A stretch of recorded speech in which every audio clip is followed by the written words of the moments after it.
Assalamu alaikum. Welcome to Kahf country, traveling Turkey. Today we're standing on the famous Bosphorus, linking the Black Sea and the Mediterranean Sea.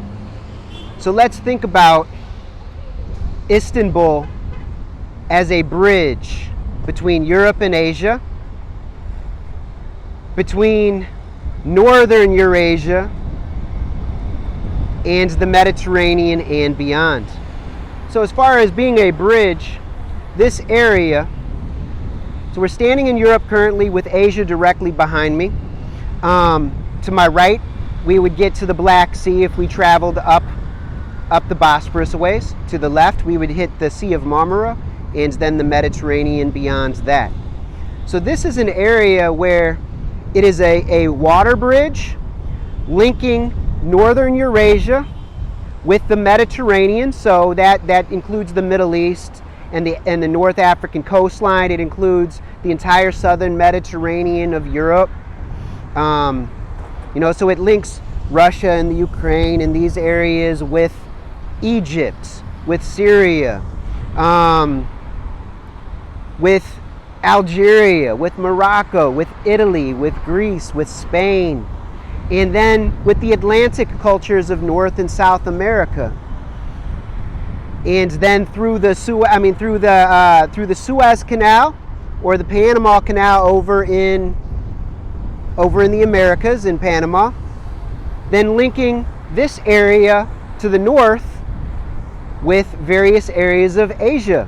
So this is really an amazing waterway. So the Bosphorus is analogous and parallel with the Suez Canal and the Panama Canal in terms of shortening the distance for products, services, people, ideas to transport across the world. And this has been an area that has linked the world for millennia, going all the way back. This is a Silk Road area that linked the various networks, land and sea networks of the Silk Road, with Istanbul as one of the hubs and one of the transition points further into Europe and beyond, with areas east of here.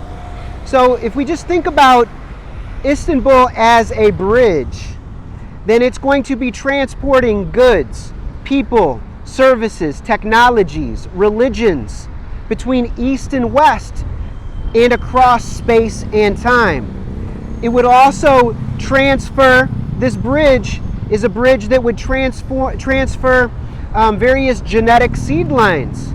For instance, Turkic stock and Turkic languages filtered through this region into southeastern Europe and into Eastern Europe, and it had an impact in those areas during the Ottoman era.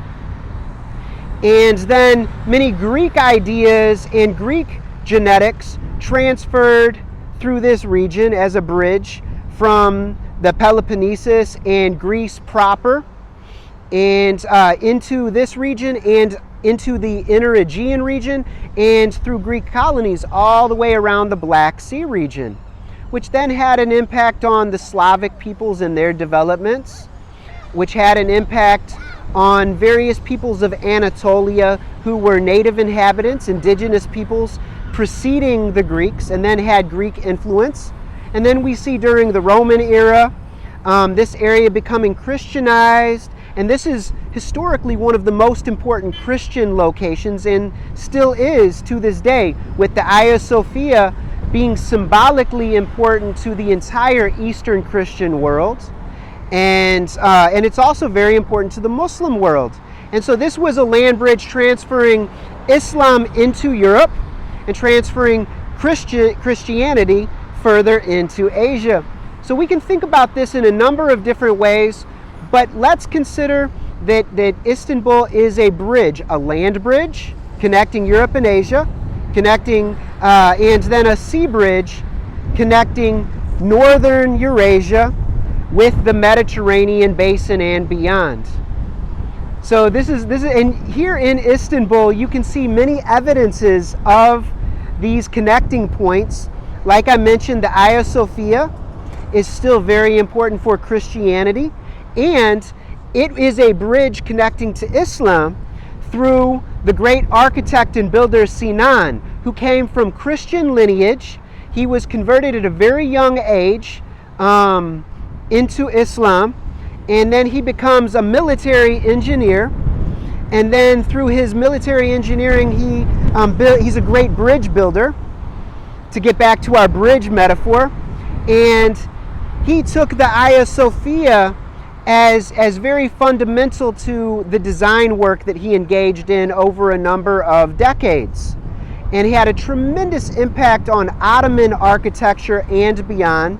And you will see many influences, stylistic influences and techniques from the Roman and Byzantine eras through the Hagia Sophia into the Suleymaniye, and then his famous Kulyesi complex that's located at Edirne, which is now located in Thrace on the border with Greece and Bulgaria, and a number of other places around the former Ottoman holdings.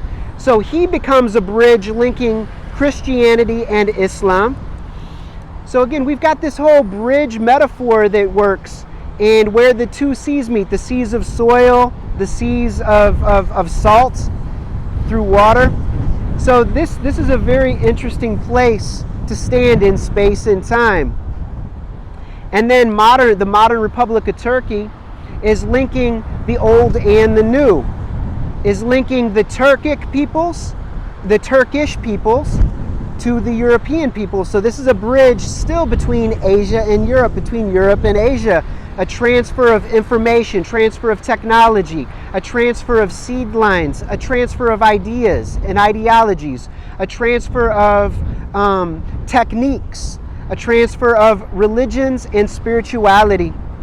And to this day, we see now that around the world, many people who are becoming influenced by Islamic ideas, it is through the great poet Rumi, who is, you will find that he lived and is buried in Konya in central Turkey, in the Anatolian Plateau.